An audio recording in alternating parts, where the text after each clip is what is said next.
네, 안녕하세요. 대전세종연구원의 김성표 책임연구위원입니다. 오늘은 세종시 상권 특성 및 경쟁력 강화 방안에 대해서 말씀을 드리도록 하겠습니다. 작년부터 이제 코로나 때문에 상권이 이렇게 많이 힘든데요. 이런 상황에서 세종시 상권 변화가 어떻게 일어나고 있고, 그리고 앞으로 어떻게 하면 경쟁력을 강화할 수 있을지 그 방안에 대해서 말씀을 드리도록 하겠습니다. 그래서 첫 번째는 이제 소상공인 및 상권 현황입니다. 세종시가 이제 2012년에 출범을 했는데요. 건설 이후에 소상공인 업체와 종사자 수는 지속적으로 증가하고 있습니다. 소상공인 업체 수를 보면 2012년도에는 5,200개에서 19년도에는 13,300개 정도로 약 156% 정도가 증가를 했고요. 종사자 수는 12년에 1,200명 정도에서 2019년에 27,200명 정도로 약 167%가 증가하는 가파른 증가세를 보여주고 있습니다. 업종별 현황을 보시면요. 가장 많은 부분은 숙박, 음식점업이 차지를 하고 있습니다. 전체 약 28%를 차지하고 있고요. 다음으로 교육 서비스업이 약 15%, 그리고 수리 및 기타 개인 서비스업이 한 13% 정도의 비율을 차지하고 있습니다.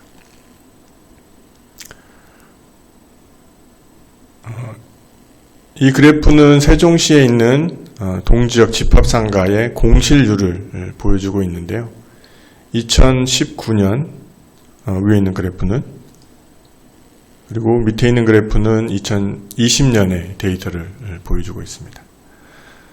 전체 평균을 보시면 2019년에는 공실률이 45% 정도로 나타났습니다. 10개 중에 4개 반 정도는 비어 있다라고 볼 수 있는 거죠. 2020년에 저희가 다시 한번 조사를 했는데요.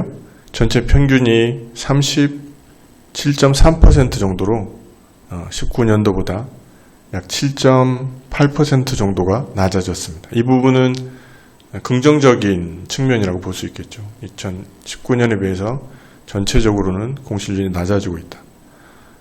그럼에도 불구하고 몇몇 곳은 여전히 공실률이 상대적으로 다른 곳보다 높게 나타나고 있습니다. 예를 들면 보람동 강변이라든지 나성동 어번 같은 경우는 60% 이상을 보여주고 있어서 전반적으로 공실률은 낮아졌지만 여전히 세부 지역으로 들어가면 공실률이 높은 지역이 여전히 있다라고 말씀을 드릴 수 있을 것 같습니다. 다음 그래프는 카드 매출액 데이터입니다. 2020년도를 1월부터 이제 12월까지 쭉 봤습니다. 위에 빨갛게 보이는 부분이 전년 대비 카드 매출이 증가한 부분이고요. 밑에 파란색으로 되어 있는 부분이 감소한 그런 패턴입니다. 여기 보시면 코로나19 확진자라든지 사회적 거리두기, 재난지원금 지급에 따라서 패턴이 변화하는 것을 볼 수가 있습니다. 그래서 2020년의 누적 매출액, 일부 카드사의 데이터라는 것을 말씀을 드리고요. 2019년과 비교했을 때 약 2.4% 정도가 감소를 했습니다. 460억 원 정도를 감소를 해서 전년 대비 감소폭이 나타났고요.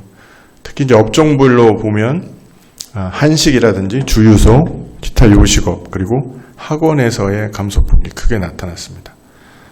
감소한 시기도 3월, 4월, 10월, 11월, 12월 확진자에 나타나는 그 시기와 맞물리는 그런 그림을 보여주고 있습니다. 다음 슬라이드는 이제 지역 주민들과 상인들에게 동지역 상권에 대해서 물어봤습니다. 동지역 상권을 저해하는 요인이 무엇이냐고 물어봤을 때 인구 구조, 그리고 높은 임대료가 영향을 많이 미치는 것 같다. 그리고 저녁이나 주말에 유동인구가 없다라든지, 그리고 다양한 소비 컨텐츠가 부족하다, 이런 부분들을 많이 지적을 해주셨고요. 그럼 이런 상권 침체를 어떻게 해결할 것이냐 주민들에게 물어봤더니 복합 놀이시설이라든지 이런 것들을 도입을 해서 다양한 컨텐츠를 좀 확보해야 되겠다는 말씀만 해주셨고요. 그리고 접근성 확보도 중요하다는 그런 지적을 해주셨습니다. 또한 경제산업 분야 정책으로 상권 활성화를 위해서는 민간기업 그리고 공공기관을 유치를 해야 된다, 이런 의견들이 많았습니다. 상인들이 생각하는 상권 활성화 저의 요인은 도시계획이라든지 이런 부분에서 어떤 용도에 대한 강한 규제를 많이 의견을 제시해 주셨고요. 그리고 주차시설 부족이라든지 높은 임대료, 이런 부분들을 말씀을 해 주셨습니다. 상인들이 생각하는 상권 활성화 정책으로는 지역화폐 발행을 확대하고 또 상권 활성화 전문 재단을 설립한 방안, 그리고 공공기관 유치, 이런 부분들을 말씀을 해주셨고요. 그래서 앞에서 저희가 세종시의 상권 공실이라든지 그리고 업종, 또 최근에 매출액 데이터들을 받고 또 실태조사에서 얘기들을 종합을 해서 앞으로 그러면 세종시의 지역 상권을 살리기 위해서 어떤 방안들을 할 수 있을 것인가 라고 고민한 부분이 마지막 슬라이드입니다.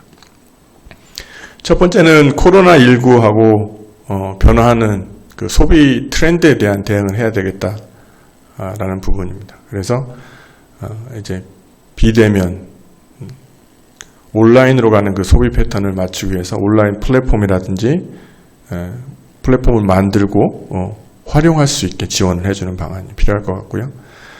또 하나는 이제 배달이 많아지고 물류 이동이 또 많아질 거기 때문에 이런 배달 앱이라든지 물류 시스템을 지원할 수 있는 방안도 필요합니다.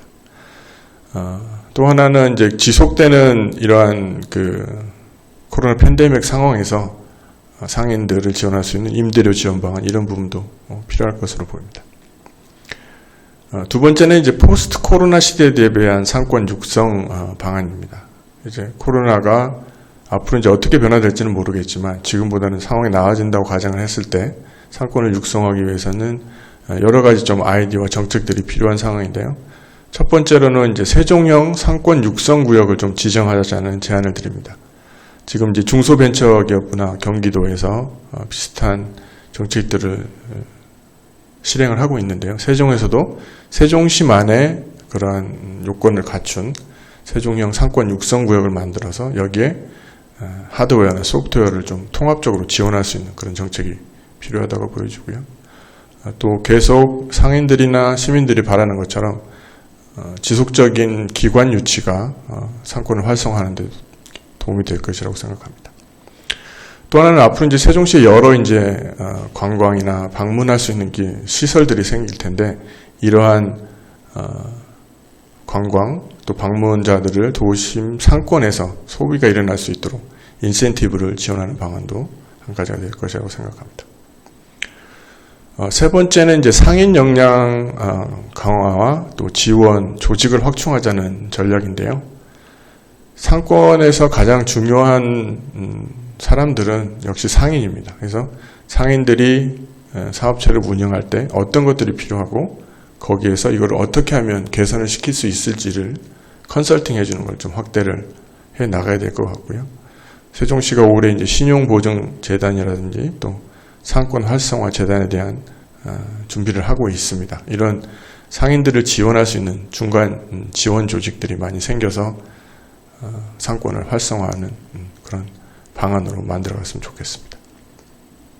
마지막으로 이제 상권 관련 인프라와 제도의 정비인데요. 지금 도시가 이제 건설되는 단계에서 상업시설에 대한 수급 조절 그리고 용도 완화에 대한 고민이 필요하고요. 또 세종 지역에 모자란 것 중에 하나가 숙박시설입니다. 최근에 이제 호텔들이 들어서고 있지만 다양한 숙박시설을 좀 확충할 수 있는 방안이 필요하고요.